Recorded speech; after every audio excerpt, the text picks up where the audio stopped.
outra coisa, Bernardo Ramos, eu tô me sentindo Vitor Pereira. Por quê? Porque eu só pergunto pro torcedor, pros jornalistas, vocês já viram minha conta bancária? Eu só ganho dinheiro. O Nilson César agora me deve 500. Eu não paro de ganhar dinheiro na Jovem Pan. É hora extra, é salário, é merchan e tem os bobos pra encher meu bolso. Então, assim como o Vitor Pereira, eu pergunto, já viram minha conta bancária? Eu tô tirando onda, Bernardo Ramos. O Nilson César falou que o Atlético Paranaense ia passar em casa e me chamou. O Nilson César não tava elogiando o Filipão aqui até outro dia? É isso. No bate-pronto? Eu ganhei mais 500. E, Bernardo Ramos, em momento nenhum, o Atlético Paranaense do Filipão ameaçou o Flamengo em casa.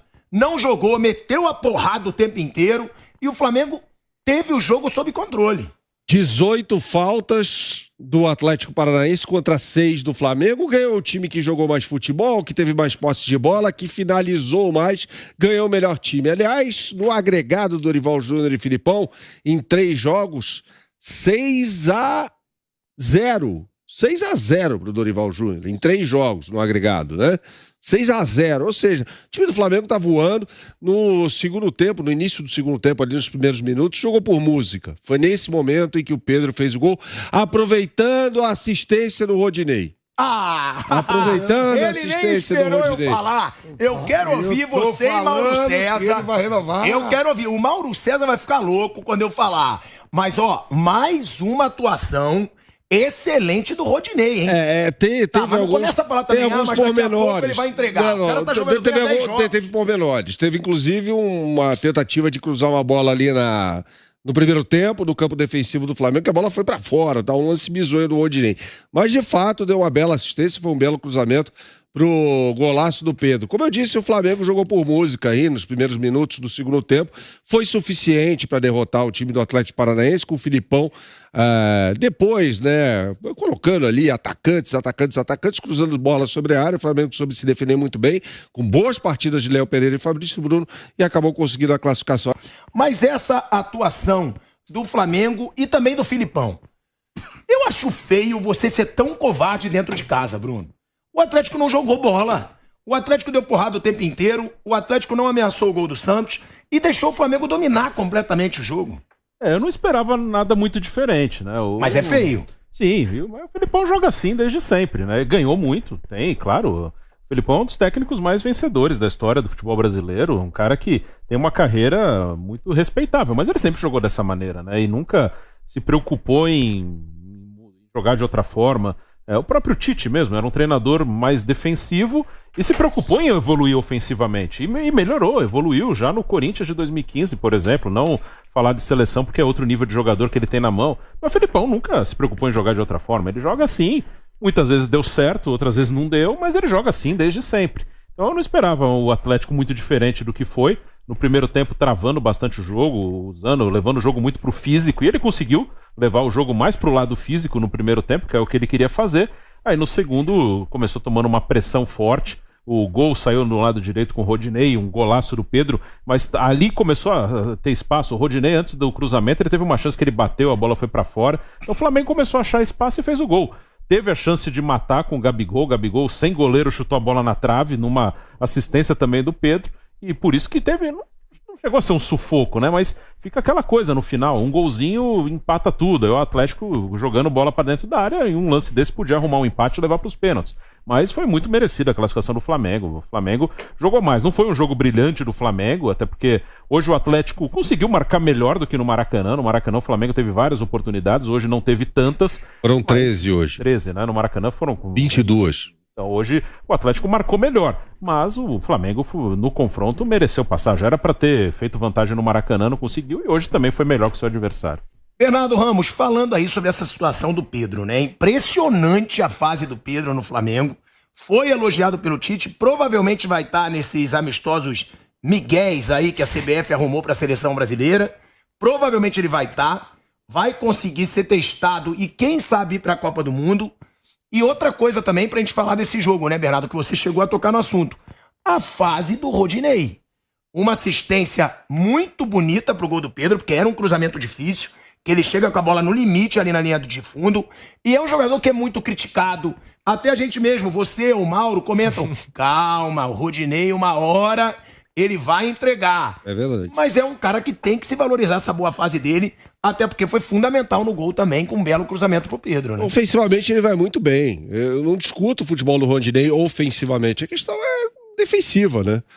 Até hoje ele segurou uma onda legal ali no segundo tempo, no primeiro tempo não, né? O Abner e o Teranza atacaram muito o lado dele, ele teve uma série de problemas, teve problema de saída de bola e tal, mas no geral foi mais uma boa atuação do Rodinei. Sobre o Pedro, vai lembrar que o Kleber Xavier e o César Sampaio, que o César Sampaio é uma espécie de coordenador ali da seleção brasileira, e o Kleber Xavier é auxiliar o Juninho é o coordenador, né? O César Sampaio é auxiliar também. O Kleber... É tanta gente ali na seleção brasileira que também é o filho do Tite, auxiliar e tal, aquela coisa toda. Mas resumindo tudo isso aí, o César Sampaio e o Kleber Xavier estavam na Arena da Baixada e viram Pedro numa noite espetacular. A questão do Pedro da seleção brasileira o Vampeta sabe disso melhor que eu. É um jogador que pode mudar a forma de a seleção atacar. Não acho que seja titular ou tenha cancha para isso, nesse momento, pelo menos, para ser um titular, mas com a convocação de 26 jogadores, é um centroavante, é um cara que pode mudar a forma de a seleção jogar. Porque como o Brasil joga hoje? Deve jogar com o Rafinha na ponta direita, Vinícius Júnior na ponta esquerda, e Neymar trocando de posição ali com o Paquetá no meio, né? Ou seja, não existe ali um jogador, um centroavante típico de área, um cara para receber um cruzamento, meter uma bicicleta, como ele fez hoje, ou fazer um gol de cabeça e tal. Então, em determinado contexto do jogo, ele pode ser importantíssimo, né? Quem é o concorrente dele na seleção? Matheus Cunha. Só que o titular no Atlético agora é o Morata, né? Inclusive o ataque do Atlético na vitória sobre o Getafe aí no final de semana foi Morata e João Félix. Aliás, o João Félix jogando muito. Então eu não consigo enxergar o porquê de o Pedro não ter oportunidade para ser esse cara, o atacante, para mudar a forma de a seleção atacar. Falar que ele vai mudar o resultado de um jogo, aí é um exercício aqui de mãe de nada, não dá pra gente fazer isso. Mas é um cara que pode mudar a forma de a seleção atacar e dependendo do contexto da partida, um jogo mais truncado, e o Brasil vai ter um jogo contra a Suíça, que deve ser um jogo um pouco mais travado e tal, ele pode ser um jogador ideal para entrar e mudar a forma de a seleção atacar. Ô Vamp, números do Pedro, já a gente vai chamar o Rodrigo Viga também lá no Rio de Janeiro, números do Flamengo do Dorival Júnior. São 20 jogos, 15 vitórias... São 20 jogos, 15 vitórias, 1 empate e 4 derrotas. Sendo que uma derrota foi pro Internacional, que ele chega indo pro jogo. Ele não deu um treino antes daquela partida. Então eu nem contaria. Aí você coloca 15 vitórias, 1 empate, 4 derrotas, sendo que a gente considera 3. Porque no Internacional não era ele o treinador, ele só estava no banco de reservas. É impressionante o que o Dorival vem fazendo, eu mesmo, né? É o famoso chupa pilhado. Que eu dizia, o Dorival é um bom treinador, mas não acho o ideal pro Flamengo nesse momento. Acho que seria melhor um treinador de mais peso, como Jorge Jesus, Leonardo Jardim.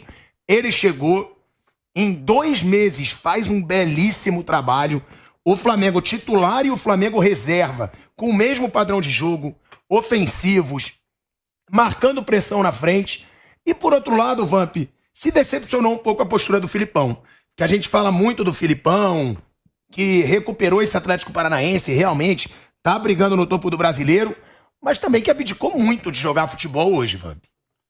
Dorival, desculpa. O Dorival não inventa, né? Ele chega, posiciona os jogadores na sua devida posição, né? Coisa que o Paulo Souza não estava fazendo, utilizando o Everton Ribeiro e o Marinho como laterais esquerdos, não gostava de o Marinho jogando pro outro lado. O Pedro ganha oportunidade com o Dorival, lógico, com a lesão do Bruno Henrique. Manteve, jogadores importantes voltam a jogar bem, Everton Ribeiro, um deles, Gabigol mais feliz, né? Quer dizer, o Flamengo retoma aquilo que se esperava no começo da temporada. Ainda mais com chegada de reforços, compra do Everton Cebolinha, chegada do Vidal, o Pulgar, ainda não estreou, o Varela, que eu acho que esse aí não vai estrear mesmo, viu? Do jeito que você tá falando aí que... O Rodinei tá jogando bem, Ivan. Tá jogando bem, né? Está jogando bem, o que não significa que seja um bom jogador. Mas ele tá jogando bem. Bernardo, a gente não pode também ficar assim, vamos supor, o Rodinei joga 50 partidas boas.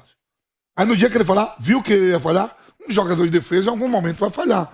O Léo Pereira, né, voltou a jogar bem, Você vê que o Fabrício Bruno tava. Você mesmo falou aí, jogou bem, né? Sim. Tem o Davi Luiz, ó. Ainda tem o Pablo e tem o Rodrigo Caio. Quer dizer, o Flamengo muito bem servido de zagueiro. O que não pode é você esperar ter o ônibus de a gente tá todo dia aqui, ó, comentando jogos do Flamengo, do Corinthians, e você fala assim: o cara joga bem 10 jogos. Uma hora, alguém vai ramelar. Um perde um pênalti, um erra numa saída de bola, um não faz o gol, o goleiro sai mal. Isso tudo. Então o Rodinei, eu acho que ele vai renovar.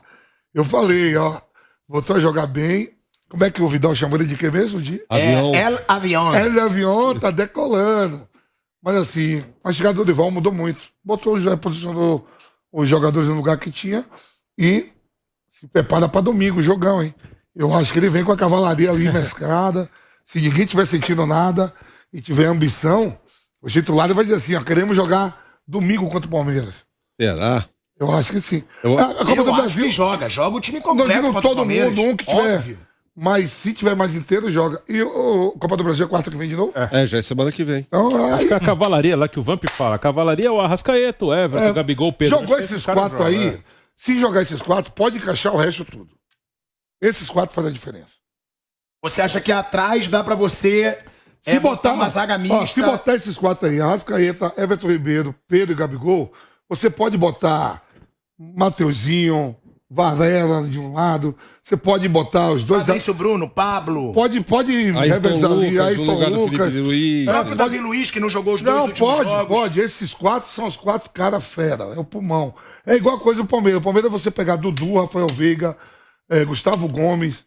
E eu digo nem o Scarpa, que começou a jogar agora, voltou a jogar bem. O Rony. Tem alguns jogadores ali que...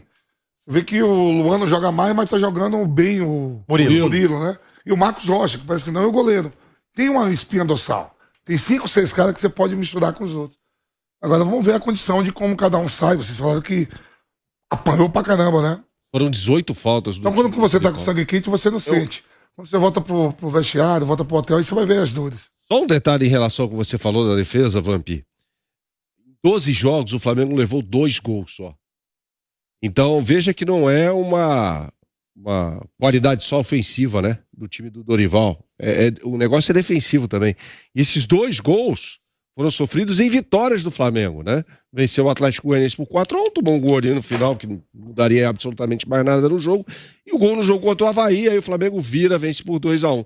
Mas o desempenho da defesa também é impressionante, né? Não é só uma característica ofensiva. Fabrício Bruno passa confiança, acho que até o Léo Pereira melhorou de desempenho, né? Se a gente for pegar aqui um recorte da passagem dele pelo Flamengo, mas até em cima disso que o Vampeta citou, eu acho que um dos grandes méritos do Dorival foi ter dado sequência a essa dupla, Pedro e Gabigol. Um golaço do Pedro hoje, de bicicleta, uma pintura, e ele ainda tira dos zagueiros do Atlético Paranaense um toque de calcanhar espetacular, coloca na frente, fala assim pro Gabigol, faz Gabigol, e o Gabigol vai lá e acerta a trave. Então eu acho que assim, vai ter gente que vai dizer, não, mas outros técnicos no Flamengo colocaram os dois para jogar. Um jogo ali, um jogo aqui, né, em situações pontuais, mas o Dorival de fato deu sequência para essa dupla. E o Vamp falou sobre entrar com uma cavalaria diante do Palmeiras ou não. Eu entraria, hein? Porque é um jogo, assim, extremamente decisivo. Porque tem aquela coisa. Palmeiras hoje a 9 pontos do Flamengo. Se o Palmeiras vence o Flamengo, fica 12, né? E aí é difícil você recuperar esses pontos diante de uma equipe que tem uma regularidade impressionante, né? O Palmeiras só perdeu 5 dos últimos 60 jogos. Então, eu iria pro tudo ou nada no Allianz Parque e sei que lá o Flamengo tem um baita retrospecto, né? Acho que a última vitória foi em 2016 e venceu o Palmeiras lá no ano passado com o time reserva, Pedro e Michael.